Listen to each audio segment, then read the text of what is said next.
Bonjour, je m'appelle Stéphane, j'ai 43 ans et 3 enfants, j'habite Paris et j'ai pas de voiture.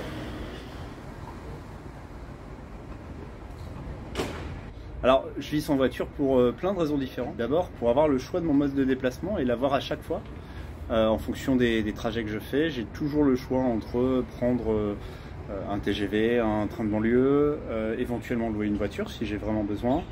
Et donc à chaque fois, je peux arbitrer, savoir quel est le meilleur mode de déplacement pour moi, en termes de coût, en termes de bilan carbone également, parce que c'est quelque chose qui est important. Alors évidemment, le fait d'habiter Paris, c'est quelque chose qui facilite énormément la possibilité d'avoir ce choix, mais je pense qu'on sous-estime la capacité de vivre sans voiture également dans les grands centres urbains et dans les banlieues, on va dire, assez proches des grandes villes. Évidemment, pour les milieux ruraux, c'est quelque chose c'est un luxe quelque part, parce que moi je considère ça comme un luxe qu'on peut ne pas avoir, parce que évidemment les infrastructures de transport sont largement sous-développées. Mais en tout cas, au centre de Paris, clairement, je vois pas l'avantage d'avoir une voiture. Alors quand je suis arrivé sur la région parisienne en 2002, j'arrivais d'Albi, du sud, et j'avais une voiture. Quand je suis arrivé donc en banlieue, du côté de Rueil-Malmaison, je me suis aperçu que je l'utilisais plus. Je l'utilisais plus parce qu'il fallait que j'aille à la Défense, évidemment, vu le trafic à cet endroit-là, c'est clairement pas une option, parce que vraiment ça prend beaucoup de temps. Donc je prenais le RER et j'ai fini par faire mes comptes. Je me suis rendu compte que si j'ajoutais éventuellement quelques trajets en voiture dont j'avais besoin pour aller faire les courses, je pouvais me faire livrer, ça me coûtait 10 € à chaque livraison. Les 2 semaines de vacances en voiture, je pouvais louer de toute façon. Et quand j'additionnais tous ces coûts-là, j'avais un coût inférieur à l'assurance de ma voiture. Donc finalement, j'ai fait d'abord ce choix pour une question économique, rationnelle.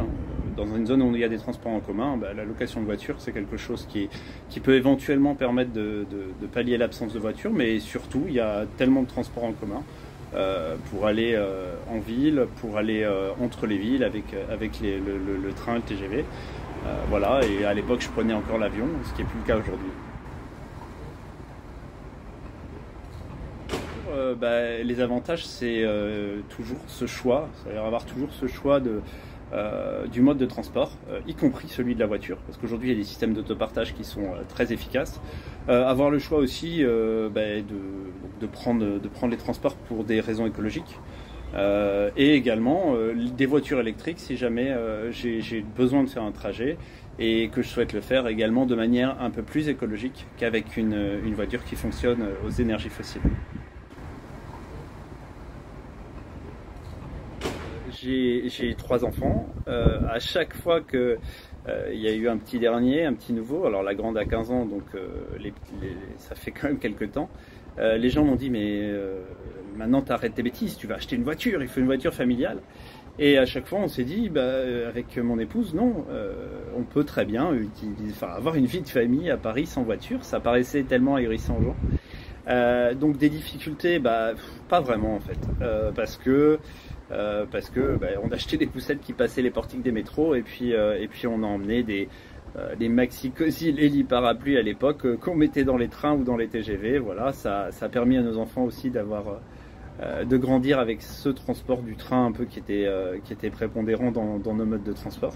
Donc voilà, j'espère qu'ils en tireront profit pour leur vie future et qu'ils seront heureux de continuer à prendre un peu plus le train et les transports en commun. Après, éventuellement, le défi, c'est aussi que, et en famille, pour se déplacer entre les villes, le TGV est extrêmement pratique, mais il est extrêmement cher. Et aujourd'hui, sur un certain nombre de trajets que je peux faire pour les vacances avec les enfants, ça me reviendrait moins cher de louer une voiture, de payer le carburant, le péage, que de payer les billets de train aller-retour. Sachant que sur place on n'a pas forcément de voiture non plus, donc on pourrait en avoir besoin. Donc quelque part, plus les enfants grandissent, moins ça devient un choix qui économiquement est neutre. Et même c'est même plutôt l'inverse, hein. Aujourd'hui c'est un choix écologique qu'il faut payer plus cher que le fait d'avoir une voiture et de polluer, hélas. Ce qui me permettrait de vivre plus facilement ma vie sans voiture, c'est des systèmes d'autopartage plus simples, Aujourd'hui, il y a énormément d'acteurs, d'applications, donc c'est pas forcément simple. Moi, je m'y fais parce que je manipule la technologie voilà, plutôt bien, vu que c'est mon métier. Mais je pense que c'est pas forcément à la portée de tout le monde parce que c'est pas très simple malgré les smartphones. Donc il faudrait que ce soit plus simple, probablement moins cher, un peu plus aidé par les pouvoirs publics. On aide beaucoup les gens qui achètent des véhicules électriques, on n'aide pas vraiment les gens qui ont fait ce choix de ne pas vivre sans voiture. Je pense que ça pourrait aider d'avoir des pouvoirs publics, des mairies ou des États, hein, des gouvernements qui s'engagent aussi à aider par exemple, à subventionner les trajets de train spécifiquement pour ceux qui ont pris l'engagement de ne pas posséder de voiture. C'est assez simple, hein. Toutes les voitures sont référencées au fichier des cartes grises. Moi, j'en ai pas. Voilà. Et après, qu'est-ce qui serait plus simple également? Voilà, je l'ai dit tout à l'heure, c'est d'avoir que le train entre les grandes villes soit moins cher pour les familles. Parce que clairement, ça revient vraiment très cher, surtout quand les enfants passent l'âge de 12 ans. Alors, les 5 mots que j'ai choisis pour décrire le type de ville dans lequel j'aimerais vivre, il faudrait qu'elle soit arborée, sans aucune voiture, cyclable, avec des usagers qui se respectent, hein, non seulement les voitures qui respectent les vélos, parce que finalement le vélo c'est le plus faible, mais également l'inverse. Hein. Il y a de l'incivilité également entre les piétons, les vélos, entre les vélos ensemble. Enfin voilà, je pense qu'il faut globalement que la ville du futur elle réapprenne à vivre ensemble. Donc je pense que c'est également un projet politique de politique locale. Faut que la ville de demain soit respirable.